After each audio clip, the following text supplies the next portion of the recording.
Rhymes Challenge, day number 1. My name is Kate and I'm Storykate. So you are watching now song number 9, which is amazing. So today we are going to talk about this song that everyone knows, Wheels on the Bus. And Wheels on the Bus is one of children's favorite songs. Technically, it's not a nursery rhyme because it has an author, and it was published and became very popular. But it's still a song that it has repetitive nature, and I would say it is a wonderful song for children to introduce because it does have a lot of potential for learning and improvisation. So today we're gonna talk about this song with two goals. Number 1 is how to encourage improvisation and singing and creating new lyrics. Yes, so that's literacy development. And the second one, how to support children pre-writing, pre-reading skills through songs. This is a passion of mine. So I did my master's coursework on this. So I have been working with children, teaching them literacy, pre-literacy skills, reading, writing, through singing a lot. So I'm going to talk a lot about this today. So let's have a look at the song first. So we will need 2 chords. Number 1 is C. And the number 2 is G7. That's it, 2 chords. You can, of course, complicate this song as any other song, but because I'm encouraging early childhood teachers, educators, family daycare providers, family daycare educators, students, and everyone who is involved in education of young children to start playing instruments, I find ukulele, whatever type, soprano, tenor, or baritone, most accessible instruments for early childhood education and care because they're easy to bring to the class, easy to store in the class, and definitely easy to learn. Easier than the piano, believe me, because I play piano.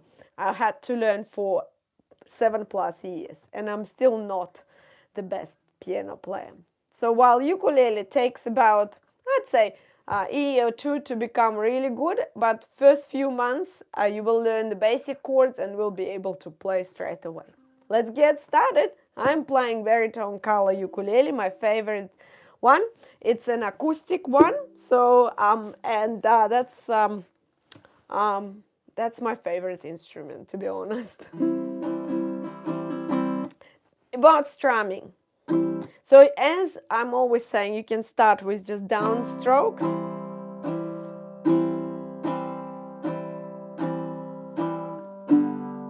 But because this song is so dynamic, it's better to do something faster like this, down, up, down, up, down, up, down, down, up, for example.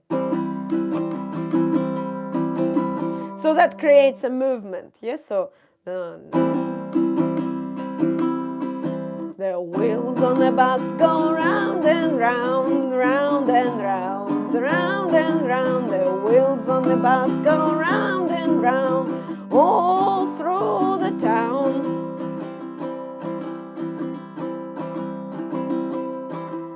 The wipers on the bus go swish, swish, swish, swish, swish, swish, swish, swish, swish. The wipers on the bus go swish, swish, swish, all through the town.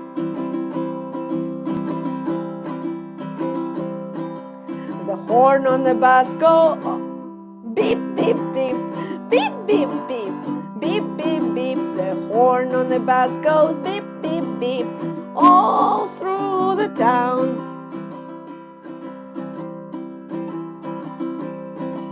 The doors on the bus go open and shut, open and shut, open and shut. The doors on the bus go open and shut, all through the town.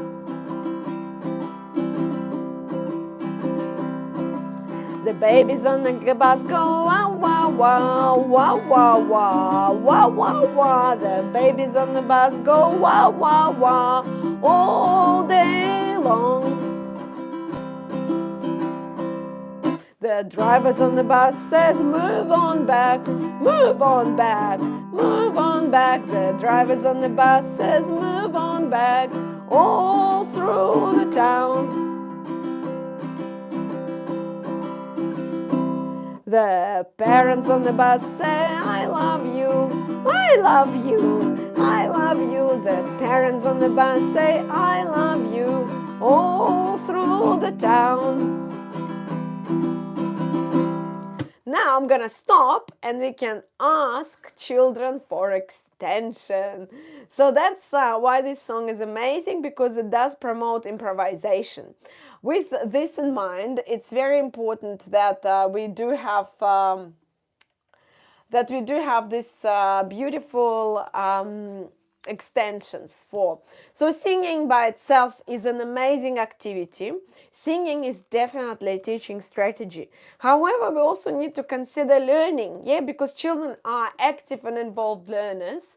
They also participate in our learning process. So let's consider how we can promote problem solving and improvisation. For example, we talked about wipers on the bus. They go swish, swish, swish. The horn on the bus goes beep, beep, beep. The wheels on the bus go round and round, round and round. Now, what else goes round and round? What other things have wheels? And that's when I will need my board as a teacher. So I will use my special markers, and in the classroom I would have a board, and I will write for children. So they will be answering, and I will write their responses. So this promotes improvisation. Why having whiteboard is important? In my opinion, it's really important because it does promote learning how to write, so how to hold the text. Also, if teacher writes during every group time, this models how to write. And in our culture, I would say we write from left to right. But obviously, if it's a different type of culture, it's going to be probably from top to bottom.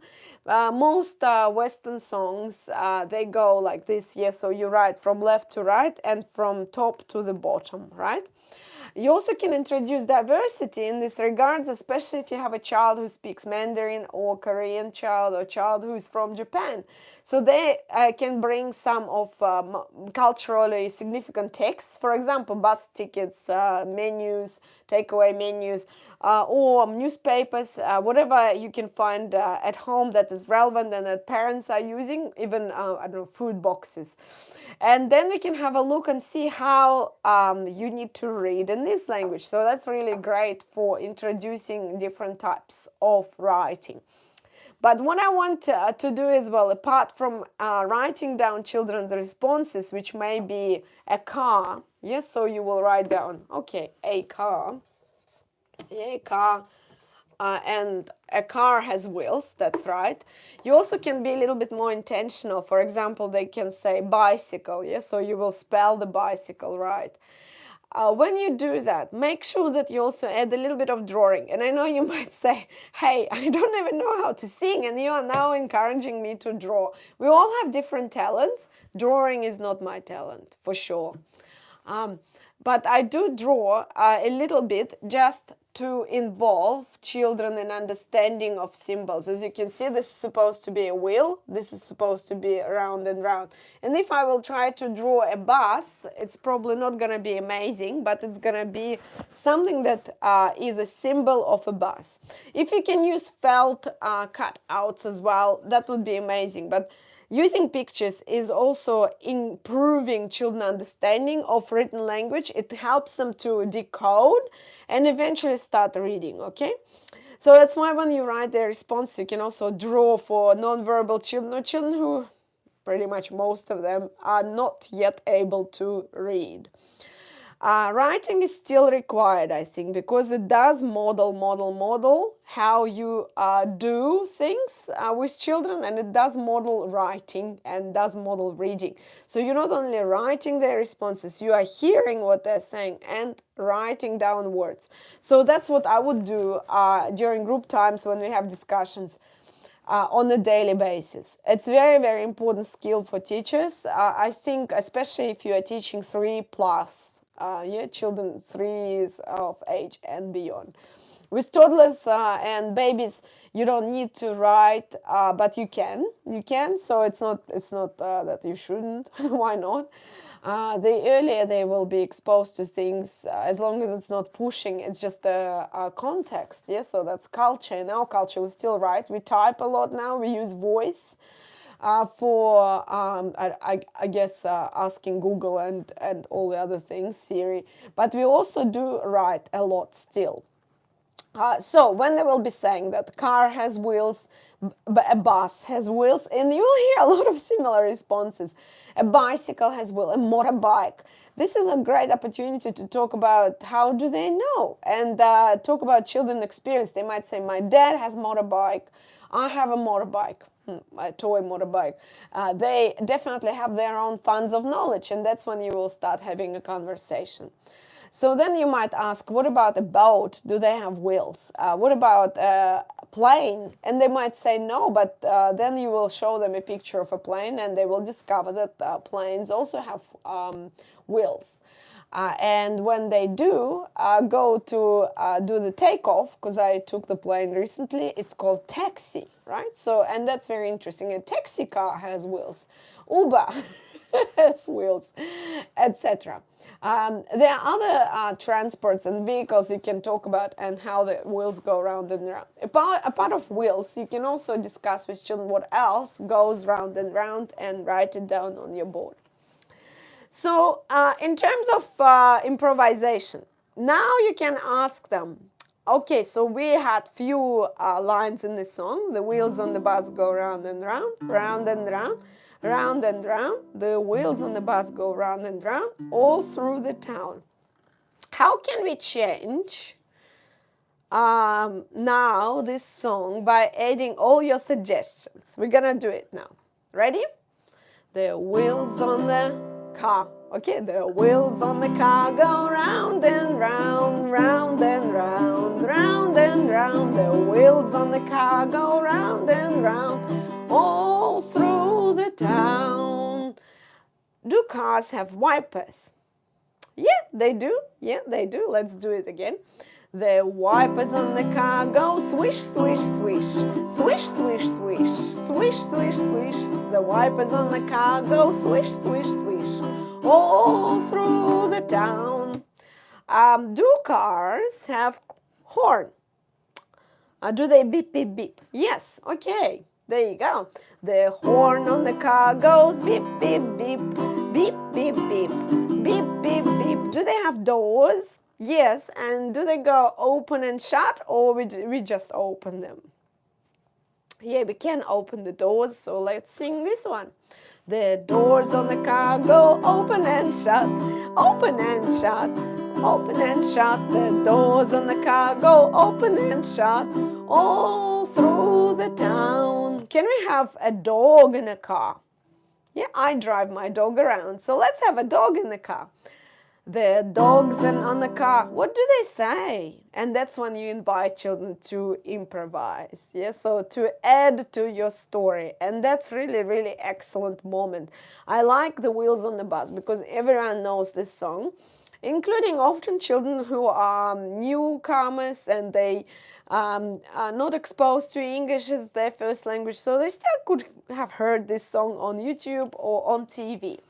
All right, so and now we are tapping into children's problem solving, creativity, imagination, and we invite them to participate in writing the song, okay, so or songwriting. Yeah, that's amazing, isn't it? So that's really creative skill. So what do the dogs do? They bark, yeah, okay, or they might just they sit, yes, so they might bark. Let's do bark. The dogs on the bus or on the car. The dogs on the car go bark, bark, bark, or woof, woof, woof, woof, woof, woof, woof, woof, woof. The dogs on the bus go woof, woof, woof, all day long. Who else can we take on our bus? And children can make suggestions. We can take our cats, and cats go purr, purr, purr, or meow, meow, meow. We can take umbrellas. Shall we take umbrellas on the bus or on our car trip? Let's take umbrellas. The umbrellas on the bus go drip, drip, drip, drip, drip, drip, drip, drip, drip. The umbrellas on the bus go drip, drip, drip, all day long. What about teachers? Shall we take a teacher on the bus?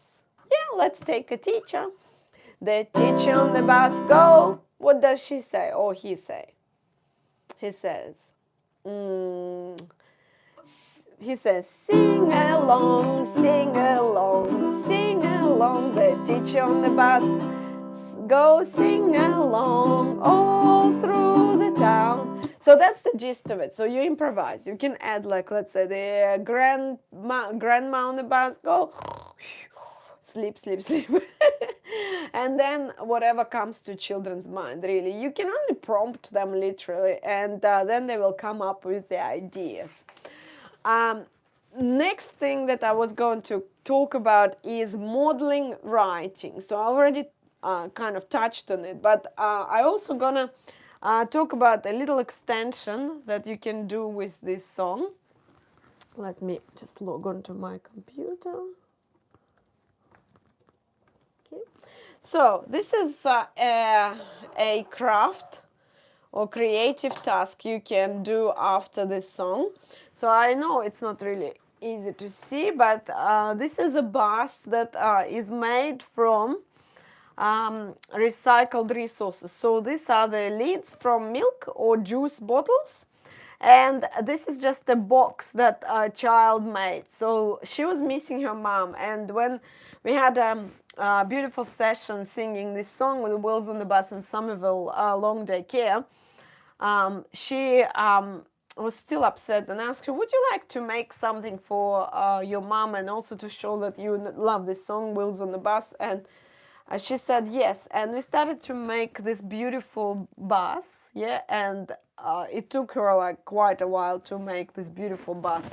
And I'll show you another one. So you see, that's a picture of the bus. And she colored all the windows, and it was so beautiful, such a lovely bus. Her mom was very, very impressed. The girl, during this task, she totally forgot about missing her mom, and she was involved and engaged in this activity.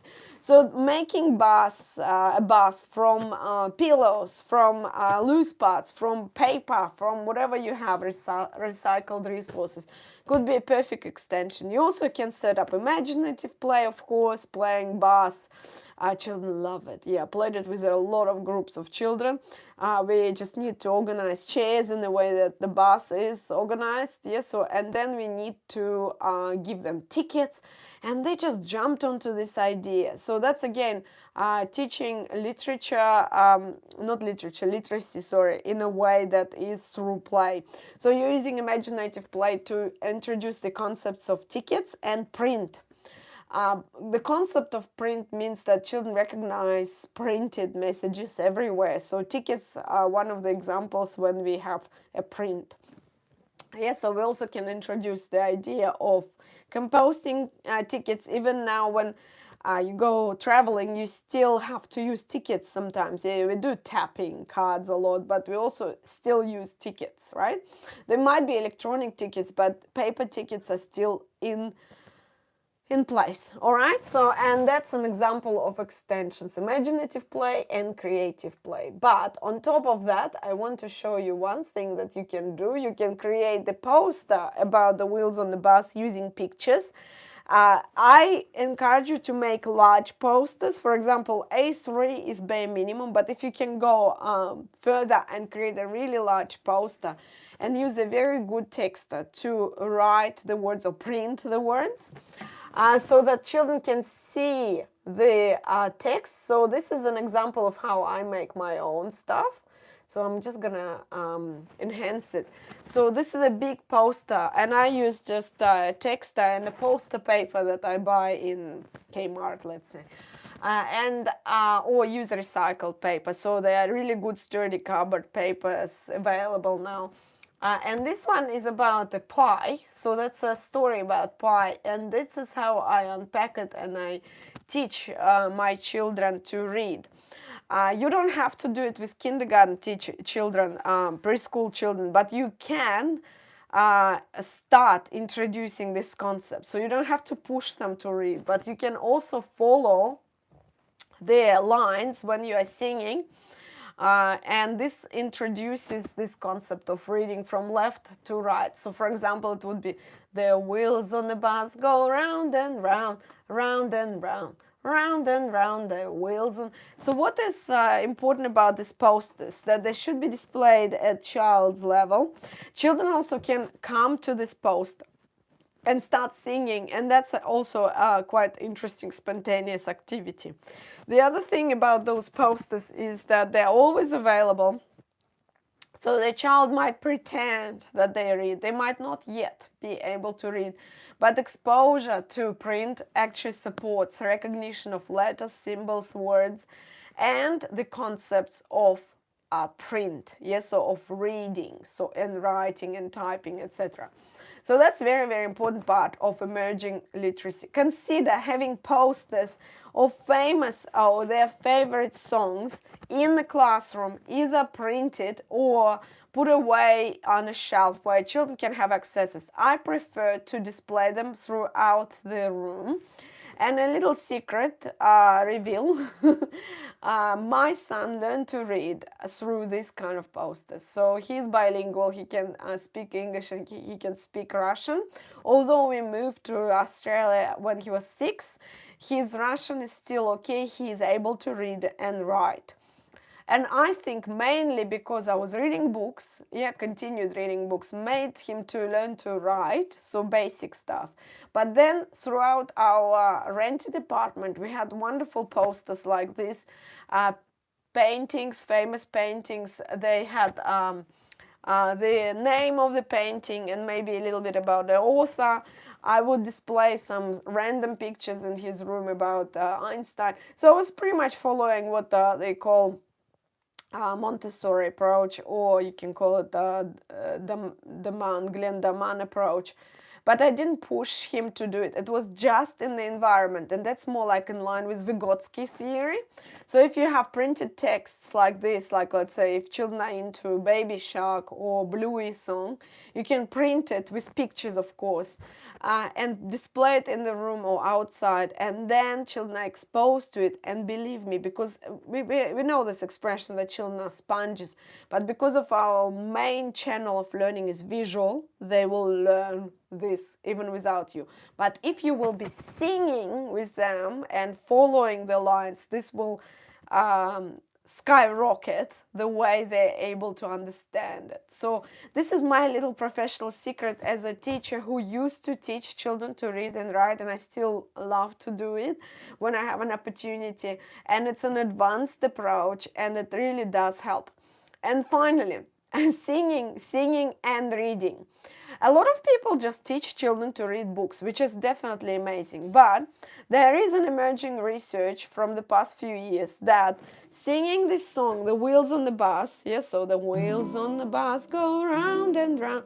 When children have the poster like this in front of their eyes and they can follow with their finger as you sing, improves their reading skills significantly, including children who are less verbal learners. Yes, so for example, children with autism sometimes find it difficult to use sentences and speak clearly, so it takes a little bit more time. Children with speech development needs, yes, so they might find this very, very inspirational. For example, I had a boy, when he was speaking, I couldn't really understand him well because of articulation. I tried and I pretended, but for real, I didn't fully understand what he was saying most of the time. And pretty much relied on non-verbal language, and which frustrated him a lot because he was saying something and in his mind it sounded clear, but I couldn't understand it. But when we started singing on daily basis, and in my group we used to sing daily 10 songs at least, yes, so our favorite songs. We would also tell a story which would involve a song as well. And as you can figure, I really love singing as a teaching strategy. He started to be really fluent in singing. He couldn't speak clearly still by the end of his kindergarten class, but his singing was amazing. His voice was loud. He loved to sing, and it evoked like the best emotions. So keep singing, everyone. Keep playing ukulele. If you haven't started, I recommend you to follow me. Yes, so but in terms of a teacher, I also can recommend this guy, Justin, and his book 101 children's songs on ukulele. But Justin is just amazing teacher. Another great teacher who you can follow is Kevin. So it's all for Uke channel, and that's where you can learn the basics. Bernadette Teaches Music is also amazing channel. I learned through the app called Musician, just the basics, but I also have a music training, so it wasn't hard. And then I watched a lot of YouTube videos, and I went to a music school to learn strumming, because strumming is probably the most challenging thing. So I took few lessons in strumming, and it helped me a lot. But it's all about practice and starting. So I hope you enjoyed this day of Nursery Rhyme Challenge. So we covered the wheels on the bus, and I'm going to post the lyrics and chords below. Remember that the surprise is waiting for everyone who is watching this, even in the recording, at the end of this challenge. And please keep watching, and I'll see you tomorrow. Bye!